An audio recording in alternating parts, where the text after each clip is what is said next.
ที่นี่สถานีวิทยุกระจายเสียงแห่งชาติกระจายเสียงจากนครหลวงจันทร์ต้องไปสถานฟังข่าวของข่าวสำคัญไม่ดังนี้เมื่อวันที่21เดือน4ปี2025ตอนเช้าของมื้อนี้บ่าวพรวิไลจะได้ออกมาชี้แจงให้บรรดาพ่อแม่พี่น้องประชาชนทุกภาคส่วนบ่ว่าแต่หมู่คู่เพื่อนมิตรสหายมิตรหมอแคนแฟนหมอเพลงมิตรหมอแคนแฟนหมอลำมิตรเป็นเพลงทุกตัวหน้าบ่ว่าแต่นักร้องอยู่ที่ประเทศลาวเฮาได้ฮู้ทราบเถิดๆกันว่าท่านหลังที่มีชื่อเสียงโด่งดังนักร้องลาวเฮาได้เสียชีวิตลงแล้วตอนเช้าของมื้อนี้เป็นนำพญาติผู้เกี่ยวเองปรากฏว่าแม่นหัวใจหลุมเหลวตามได้รายงานข่าวว่า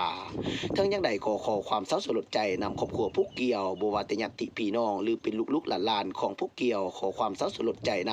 ำทั้งยังใดก็ขอฝากความเอาไว้นำมิตรหมอแคนแฟนหมอเพลงมิตรหมอแคนแฟนหมอลำทุกตัวหน้าบ่ว่าจะเป็นหมู่คู่เพื่อนมิตรสหายหรือว่าจะเป็นนักร้องนักศิลป์นักดนตรีมือคีย์บอร์ดบ่ว่าแต่นักร้องหญิงนักร้องชายบ่ว่าจะเป็นนักร้องพะโมงนักร้องกระหมู่นักร้องลาว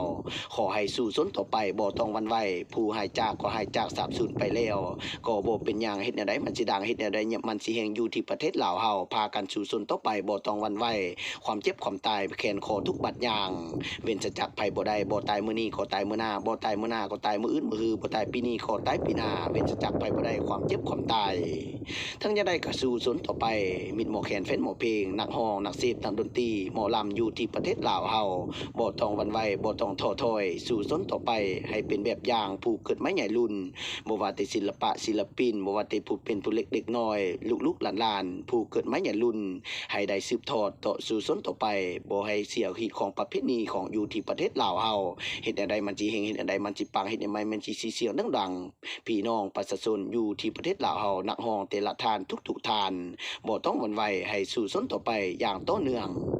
ที่นี่สถานีวิทยุกระจายเสียงแห่งชาติกระจายเสียงจากนครหลวงจันทร์สำหรับข่าวภาคนี้จะสิ้นสุดลงเพียงเท่านี้ต่อไปเชิญเสี่ยวเทวดากับเสี่ยวพญาอินทร์อ่านต่อสบายดีจบข่าว